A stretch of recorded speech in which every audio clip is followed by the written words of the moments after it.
কাঁসার পাত্রে খাওয়া দাওয়া স্বাস্থ্যকর হলেও স্টিল ফাইবারের দাপটে বিলুপ্তির পথে কাঁসা শিল্প। একসময় এই কাঁসা পাত্রকে বাড়িতে নিয়মিত ব্যবহার করতেন অনেকে। পারিবারিক কোনো অনুষ্ঠান কিংবা বিয়ের অনুষ্ঠানে বিশেষ উপহার হিসেবে দেওয়া হতো এই কাঁসার পাত্র।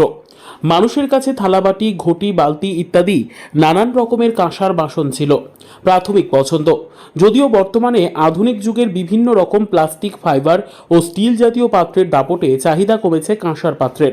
বাড়িতে সাজিয়ে রাখা বা শখ করেও এই কাঁসার পাত্র কিনতেন অনেকে। আবার অনেকের মতে এই কাঁসার পাত্রে খাবার খেলে শারীরিক সুস্থতা বজায় থাকে। আমার বাবারা, দাদুরা, ঠাকুরদারা করতো, ওদের কাছ থেকে শেখা হয়েছে এটা।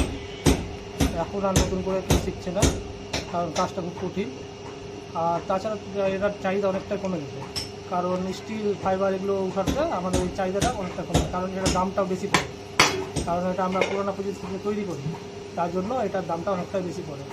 আমরা কাঁসার থালা তৈরি করি, এই কাজ আর বেশি দিন থাকবে না, কারণ উঠে যাওয়ার সম্ভাবনাটা বেশি, কারণ কেউ তো আর নতুন করে ঢুকতে চাইছে না এই কাজে।